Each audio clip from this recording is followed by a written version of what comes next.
guys? This is Bryce with the Strength Athlete. Thought I'd give a brief tour of my new gym. This is where I've been training for the last month and a half, and probably in the foreseeable future. Here's the lobby. This is the Rocky Mountain Lifting Club. Really liking the amount of posters here up on the walls of past championships. And as you can see, the owners here are high-level coaches in the USAPL and have provided a really nice working space. So plenty of encouragement up on the walls, plenty of heavy dumbbells here. Just want to point out some notable equipment. It's kind of cramped in here, but hopefully I can give you guys a bit of the setup. Competition bench press, squat rack combination with lifting platforms. Some big plyo boxes, some farmer's walks handles, specialty bars, cages, platforms, Texas bars, Olympic weights, chains, more competition benches. Basically everything I need. So I'm really looking forward to training here. It's a nice 20-minute drive for me to get here. It makes it so that I really have time to get focused and listen to some good music on the way. I'll be deadlifting today, pause squats, GHR, Olympic lifting jerk blocks, assortment of bands back there, reverse hyper, GHR, sound system here. I can play my music on Bluetooth, which I do basically every workout, and another competition rack setup here. So yeah, I mean, if the objective in training is to be able to train in equipment that is going to mimic the type of environment you have in a competition, we have competition bench presses here, so I get the exact same height as I would, and good bars and the exact same weights I'd be using in competition. So definitely encouraging on that front, and the amount of posters here is nothing short of inspiring. All right, time to get to it. So I used to start off my warm-ups with a row, but I don't have that equipment now, so I've been doing barbell complexes. Starting off with barbell rows, RDLs, some hang cleans, some push presses, and then finally some front squats. And this is just a sped up clip, and I usually only do 1 or 2 sets of this just to kind of get warm before the rest of my warm-up. I've cut off the rest of my warm-up so we can get to some work. Today is a max effort deadlift day, and in my preparation for 2014 Raw Nationals, we've got about 20 weeks to go. So the first 8 weeks we're going to spend on an accumulation phase, noted by the fact that max effort work is gonna border usually around RPE 9 to 9.5 in anywhere from 1 to 3 rep sets of singles for 1 or 2 sets. Dynamic effort work is going to be about 8 or 9 sets.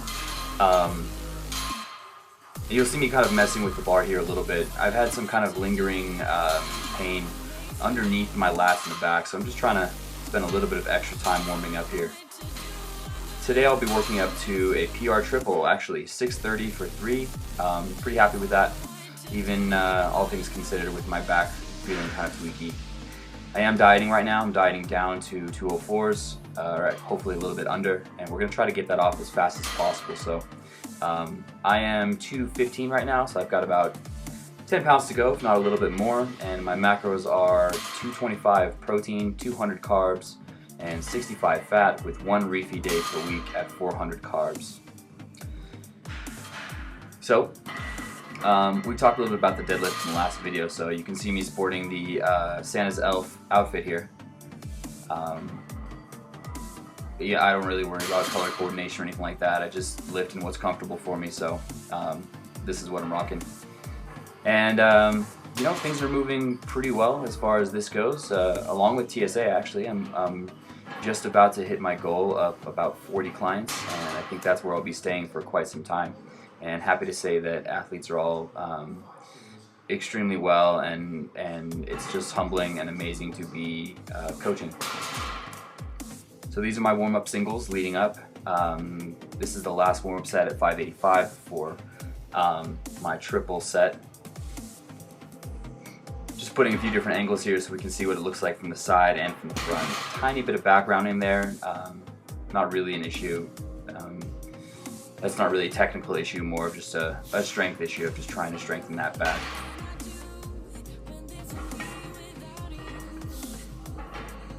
So like I mentioned before, I'll be doing accumulation work for 8 weeks, 4 weeks of intensification, then back to heavier accumulation, then finally peak for the meet. And I'm really excited to hopefully break some national records and just come in and have a really good meet with a lot of good friends there. Here's some back off sets working towards an RPE 9. And I was just feeling fatigued at this point, so I'm doing touch and go reps. When I noticed that things actually are so much easier when you do touch and go. It's kind of uncanny how you're able to get a little bit more oomph right off the bottom there. And I really suggest that you don't do this and that you just leave the weight dead and then complete your next rep. Transitioning now to pause squats. I've been bringing in my grip just a little bit here, and I've been noticing that I'm able to keep my upper back a little bit more tight. I'm talking maybe a ½ inch on each side because my grip is already pretty narrow.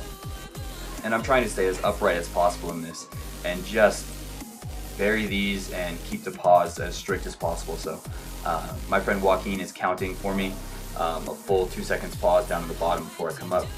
And hopefully I'll be progressing on this, so the weight will be going up week to week.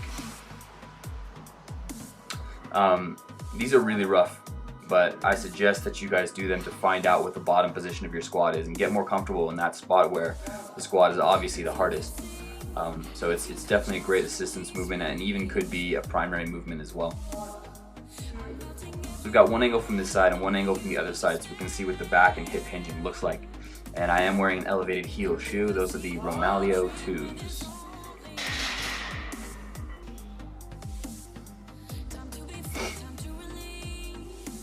So I'm squatting high bar, so I'm able to stay a little bit more upright than I would be if I was squatting low bar.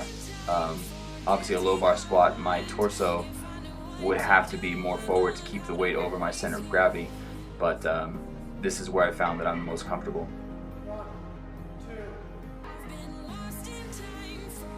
I'm definitely balding, and it's time for a haircut. You know, I'm under no false assumptions that I'm able to keep my hair, so I'm just, accepting of the fact that there's not going to be a whole lot up there, and I'll just buzz my head for the rest of my life and be okay with that, honestly.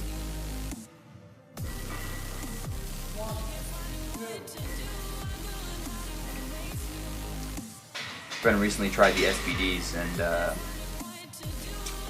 they were tough to get on for him. So I'm okay with my rebounds for quite some time. Transitioning now to GHRs, I'm really trying to squeeze hamstrings and glutes as I come up. And I don't really have to come up all the way to get this motion. In fact, if I did, I would probably slip off the pad because of where my feet are positioned.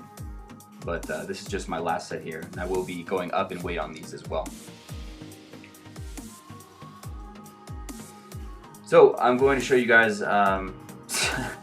some decompression stuff, and I'll spare you the fails, although you can see that I tried with 2 bands here and things were just not working out. So I went back to just 1 strong band here, and the idea here is to get a little bit of decompression in the hips. So we put the band down at your low waist, and I've put a barbell up there, which isn't really the safest thing because it can come up and out, but if you just recognize that there's a barbell there and that, don't be a dumbass, you're going to be okay. This comes straight from Donnie Thompson and through recommendation from Eric Cohnreich, so definitely credit to those guys. And basically you just get a big anterior pelvic tilt, squeeze the glutes, squeeze the low back, squeeze everything, and then just relax and let it all hang. And we'll go through a few different variations of that. That's the first, here's the second. Again, big squeeze and then big relax. And finally, and this last one's my favorite, just letting one leg hang. You can actually really feel a nice difference and open things up. I was surprised how tight I was here. And finally, just so you guys don't make a fool out of yourselves, this is how to get back up safely if you've managed to put a barbell up there. Kind of just walk yourself back up there by grabbing the rope, the band, and then come back under. That's it for this week, guys. Hopefully more to come, and hope training is going well for all of you. Take care.